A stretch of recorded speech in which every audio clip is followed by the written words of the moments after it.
Namaskar, everyone. Welcome to day 36. We are in the last 5 days of this retreat.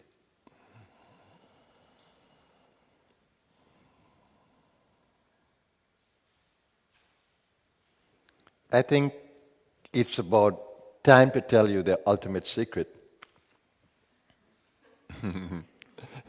If you can appreciate it, I pray that you will.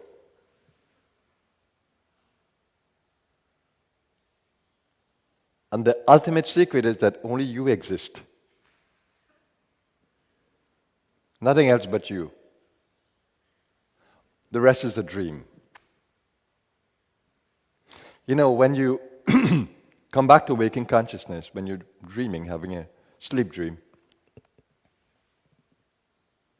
and you come back to waking consciousness, you say, that was only a dream. Guess what? When you leave this consciousness and you go to the other side, you say, oh my God, that was a dream.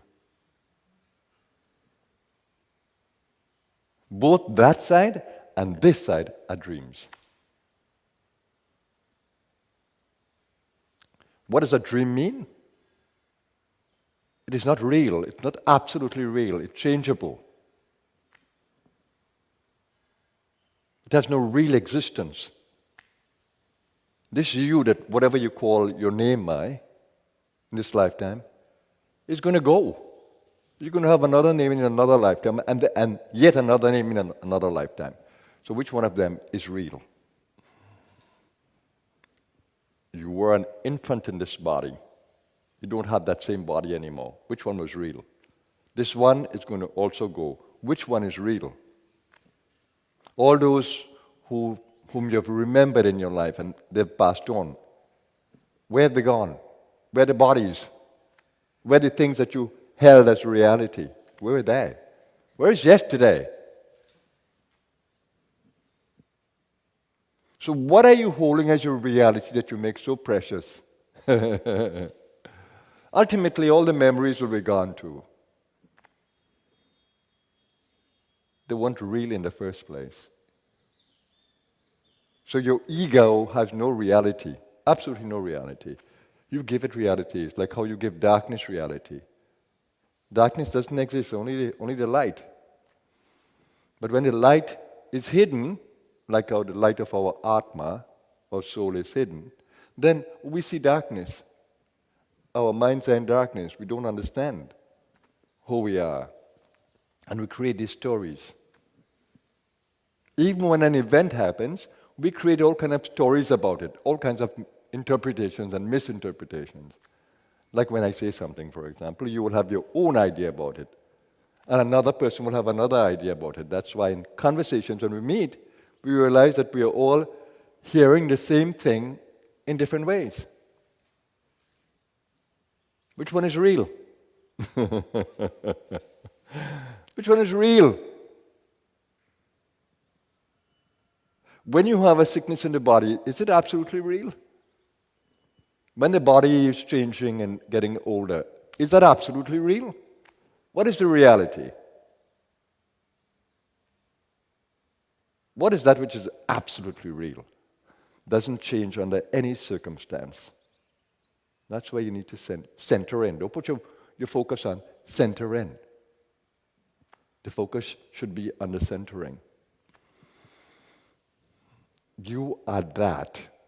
Tatvamasi. Tatvamasi. Thou art that. You are that. Indescribable, unchanging essence of life itself. Consciousness, pure consciousness. When pure consciousness goes into deep sleep, then what exists? When it shines again, when it wakes up and it shines, all this dream is created.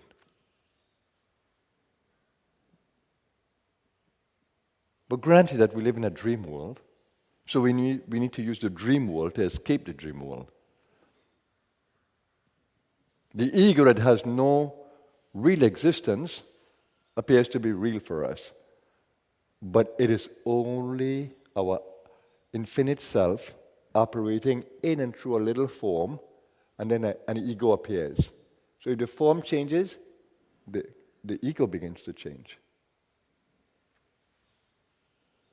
So if you can appreciate that, you'll realize that there's only light.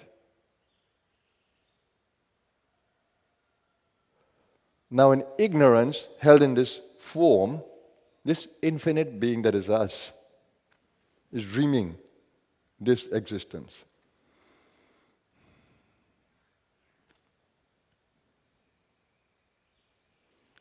And that energy that we call Maya wraps us into an energy field that makes us see in an illusionary way. So it's an energy wrap that is creating that. So when I say go to the brow and see what you feel, when you go to the brow, you're feeling the energy that wrapped you there. And if you focus there, you'll begin to feel that that energy in the brow is an energy that brings steadiness. If you stay with that energy there, you will feel like a kind of steadiness. It holds you into a steadiness. A firmness. That's what I'm using now. But I'm using that in conjunction with my root power because I want to keep the body firm. And I want to have the best voice.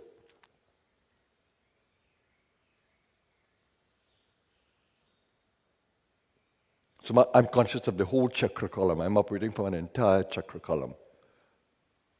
I know the energy is an illusion, but I love to play in this illusion by centering deeply in it. So I'm using the illusion to play. So I'm centering in the energies of the illusion. Centering in my brow, centering in the energy of the voice, the Udana Prana, Udana Vayu. I'm centering in all the chakras. No one is absent from my consciousness.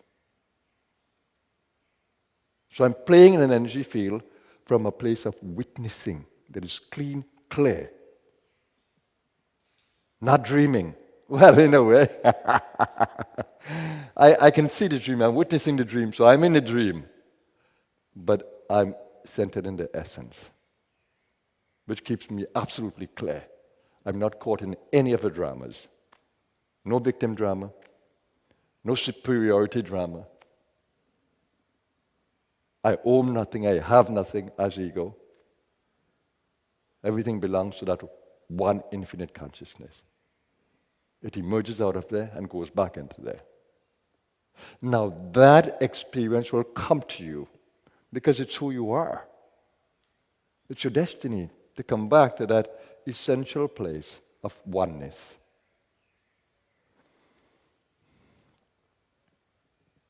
How do we begin to play with this illusion? First, you need to see that it's a play. You cannot play if you don't see the play nature of the universe. So when you follow what I'm saying and find that brow center, then you'll begin to understand the play.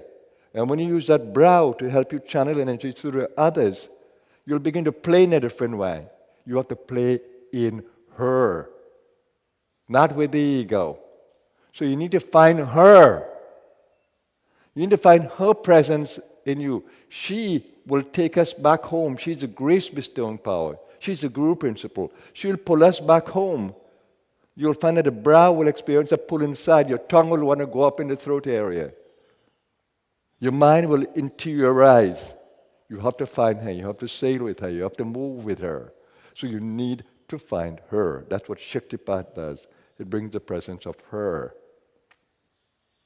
When you find her, you are anchored in a boat that will take you home.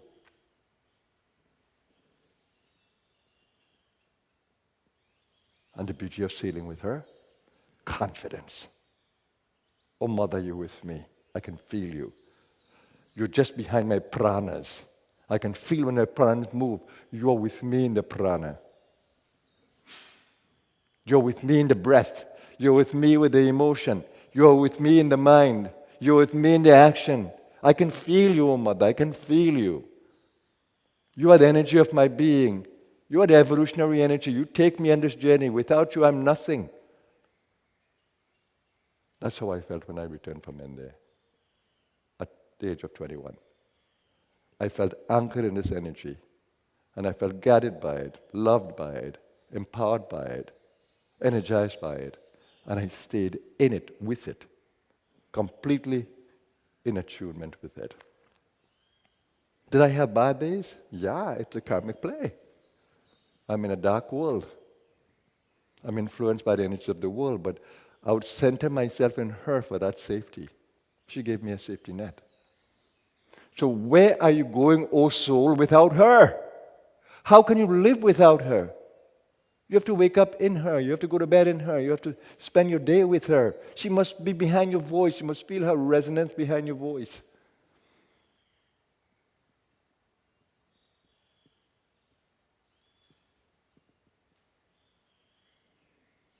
You must feel her resonance behind all your actions. She used the karmendriyas in your actions.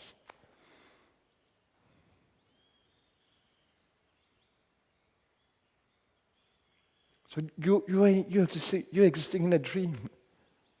Can you wake up in this dream and see it's a dream and play with the dream, change the things in the dream? That's why we call it play, lila.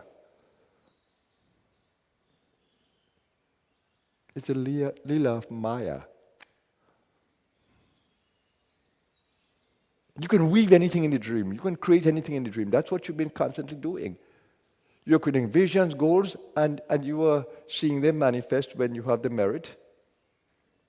You're seeing them manifest, but when are you going to be tired of that? Creating the dreams and manifesting them and then realizing that I don't, it's a plaything. This doesn't fulfill me completely. I need to have a dream, another dream. You see all these billionaires, one dream after the next. They need new dreams.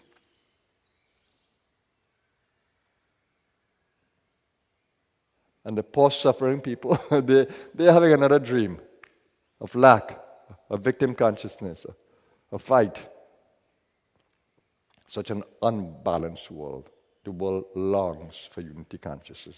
But that is yet to come. The play doesn't have it coming tomorrow. The play allows growth and development and growing. We have to grow in that oneness consciousness. We have to work through the karmas of this period. When you look at the world stage, try to understand it and try to play your role in it. Don't get caught. The play is perfect. So who is the guru outside?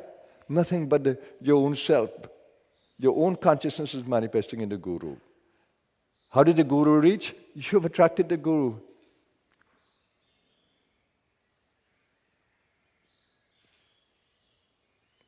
When the student is ready, the master will appear.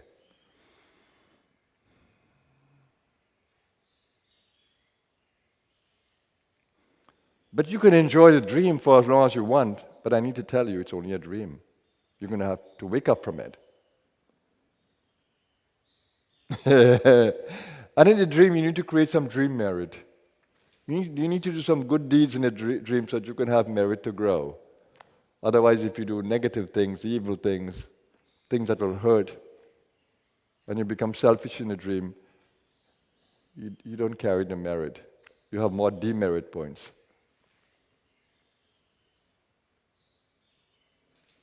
So build your merit in the dream. Do the right things.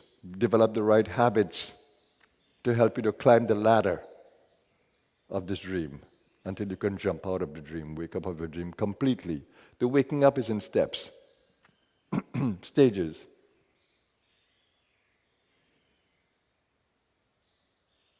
So these last 5 days are going to be based on this. I'm staying constantly in the theme that you are that. And the goal of oneness.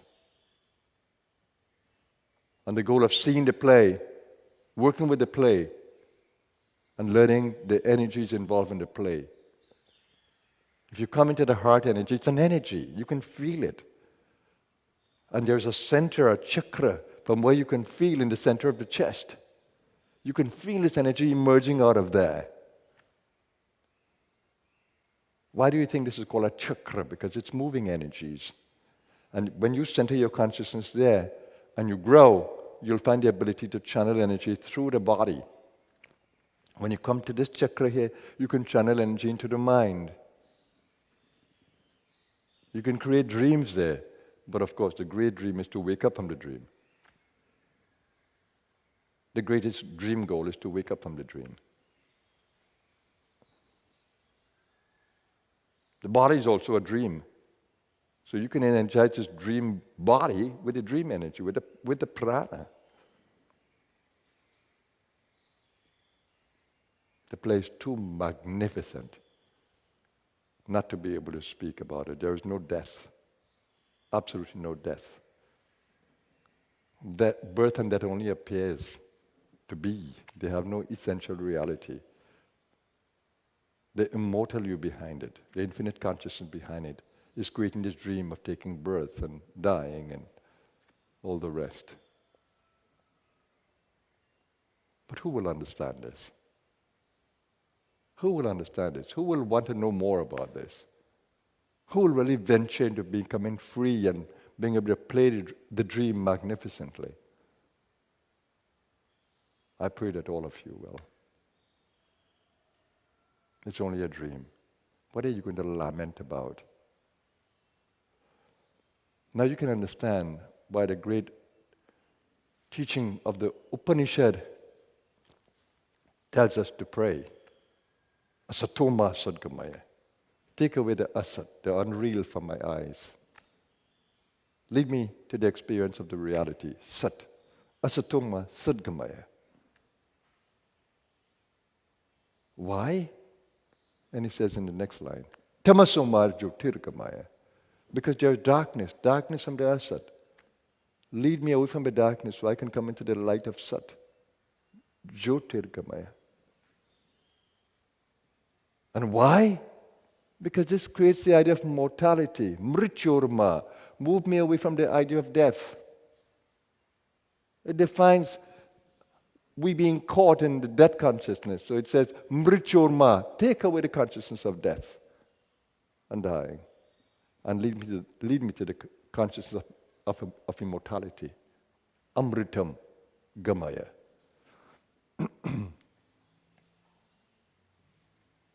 What a beautiful prayer. If only we can appreciate it, that every time we say it, we can resonate with the truth of life.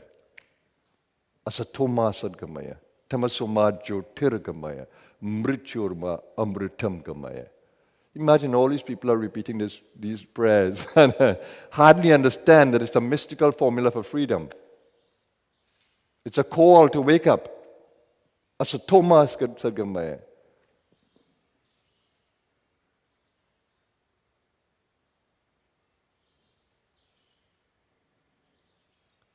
So I pray that you'll catch it in this 40 days and at least some of these seeds will sprout within you. And that you will never be the same.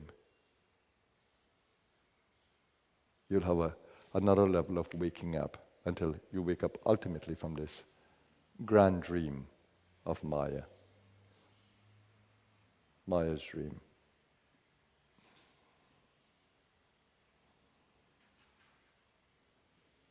It's all a dream. Waking state is a longer dream. It's all a dream. All the memories are dreams. Learn to be the witness. Observe carefully. See the quality of this dreamlike existence. No reality. You're never completely satisfied with anything in this experience. Everything is short-lived, temporary. It's not going to sustain and fulfill your soul.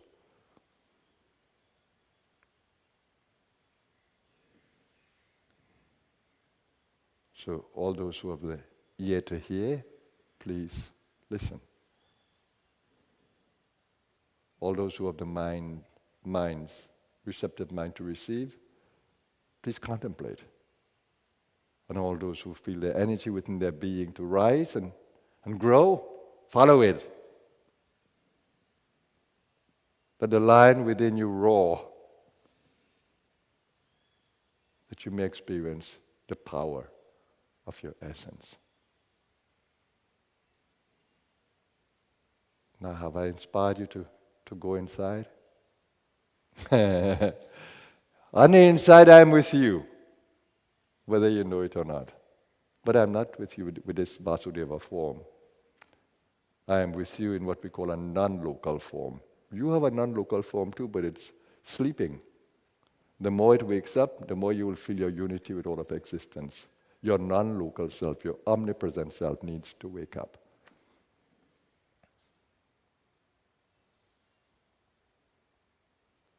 So I'm going to hold you in that space, shake you up a little bit if you can receive it, that you may feel the tremors of awakening. Join me in the inner space.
Let's return to gross awareness. Awareness of the gross body and the elements of nature around you.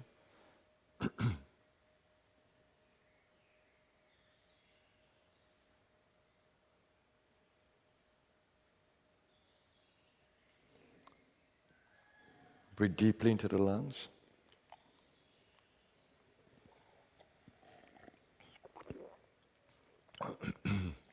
As your body will allow.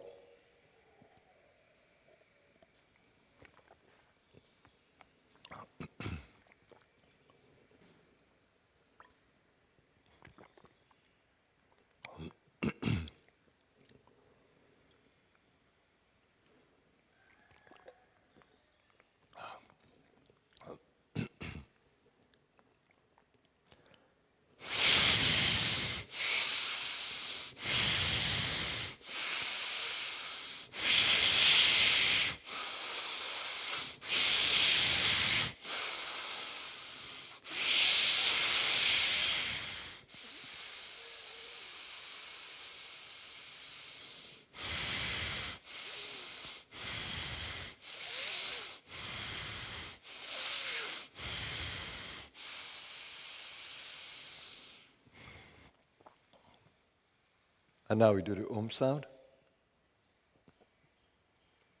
Breathing out through the mouth, in through the nose.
Shanti, Shanti, Shanti.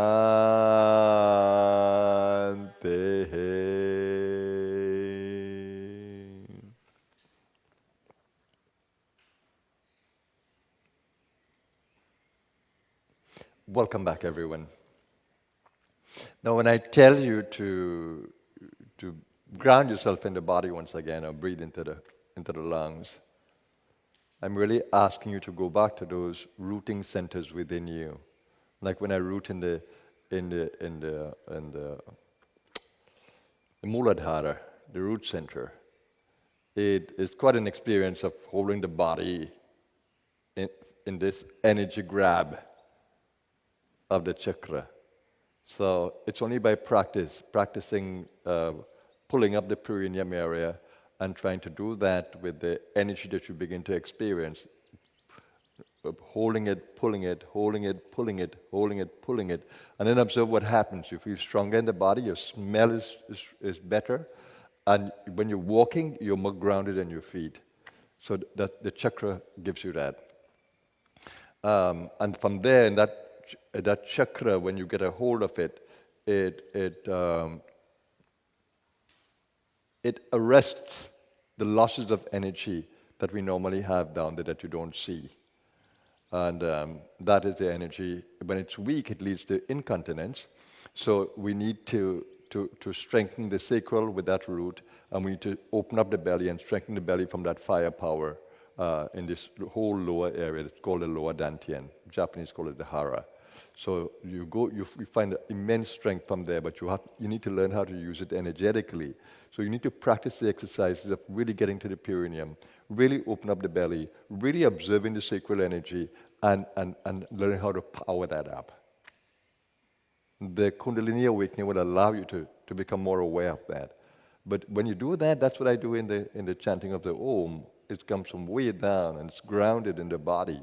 So the voice is resonant, and I enjoy the kind of sound therapy that happens with the Om vibrating in the whole body. So that's a Brahma Granthi. It's a knot to untie, but when it's untied, you can actually feel the energetic knot that is still there. That allows you to hold the body. But it becomes a knot that is filled with sattva. It's not filled with tamas and rajas. It's filled with sattva. And when we use the rajas, it's guided by sattva, the qualities of the light. And then there's another knot in the heart. This is an energetic knot, a granthi. You come to the heart. It's called a Vishnu Granthi. So it's a preserving power. This is a creative power, generative power, Brahma Granthi. So this Vishnu Granthi, this is preserving power. So this opens up the space to root in love. So when I'm channeling love, for example, I center in this energy hold, this chakra, and I channel the energy into my whole body and into the space. So that's why you see my hands move, because this heart energy is connected to the meridians of the hands. So my hand doesn't want to stay still unless I'm grabbing the body and holding it in a firm posture. Then my hand goes to my knees. So when you see me in the meditation, sometimes holding the knees, I'm not using one of these mudras, it is because I'm holding the body in a grab and nourishing it and staying there as long as the body needs the nourishment. And then the other energetic hold is the brow. The brow is an energy hold where you can actually feel this beautiful energy there that allows you such a mental strength and focus and power. So when you have this mental hold, this heart hold, emotional hold, and you have this root hold, oh my God, it's incredible. You have power. You have power in the illusion. You have power in the play. And even when you go outside, you can actually feel that the grounding power you have. It gives you more confidence. When the belly is full of prana, when you hold the root, you can stand up firmly to anyone. You feel such confidence in your being, and it's such an energy buffer. It can absorb the negativities from around you. And the same with the heart. When you nourish the heart from that chakra, and you build the strength of the heart, you can manage conflicting emotions in any space because you don't get carried away. You begin to neutralize the energies of the space. Your presence begins to become stronger in these energy centers. And when the mind has a strong power, you'll find yourself being able to influence any space. You can come into a space quietly and fill the whole space with peace.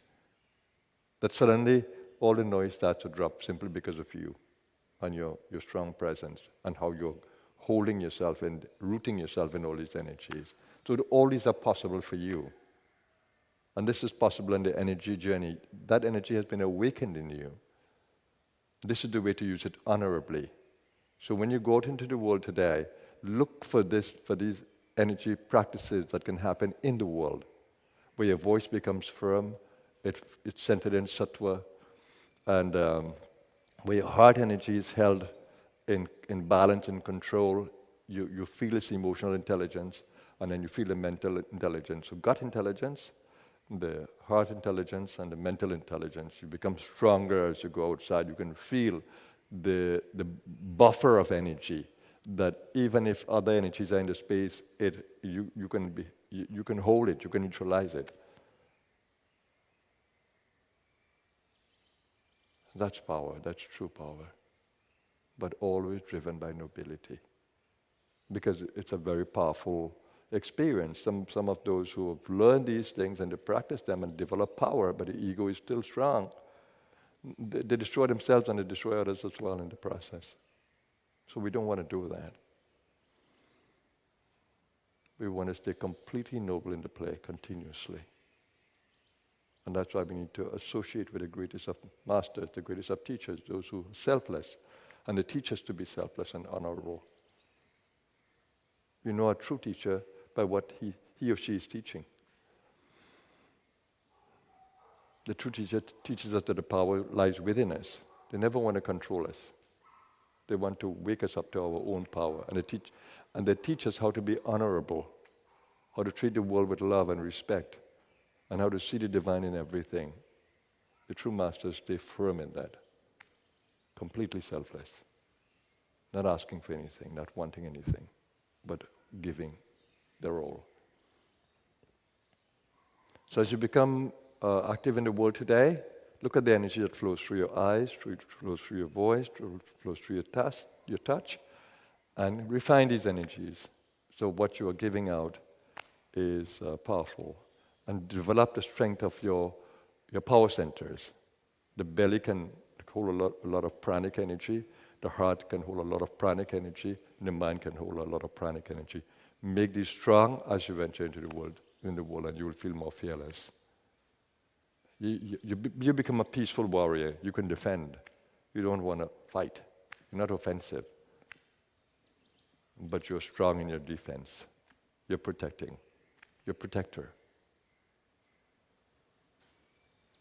The play is absolutely magnificent. Oh Lord, what a Leela you have created. Absolute magnificence. Nothing is out of order. Purnamada, Purnamada. All is perfect. So, on this journey, there are 3 steps to wisdom. Upanishad says there are 3 steps to wisdom. Shravan, Manan, Nididhyasan. This is how I operate. You listen, Shravan, you listen, gather information. Manan, you contemplate it, you process it until you feel that you have it. And then the next step is assimilate it. Realize it. Nididhyasan. So don't stop. You need in any one of them. You complete them. You don't listen and start misinterpreting without contemplation. And you don't go into trying to practice without full clarity and understanding.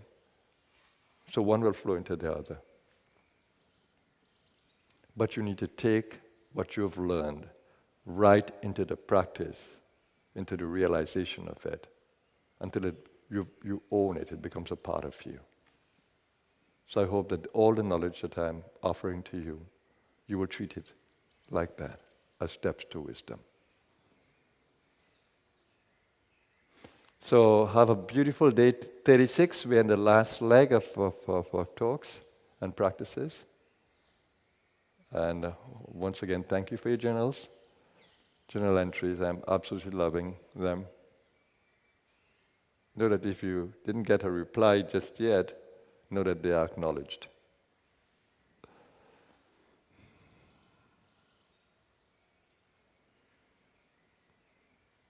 There is no other. Only the self, the one self. There is no other. Only ourselves. That's why Christ said, love your neighbor as you love yourself. He's speaking about a big S. Love your neighbor as you love yourself. The consciousness of the big self. Because in your neighbor is yourself, your big self. In you is your big self. Let's strive every day, in every possible way, to open up our consciousness to center in that infinite existence that we are. Have a blessed day, everyone.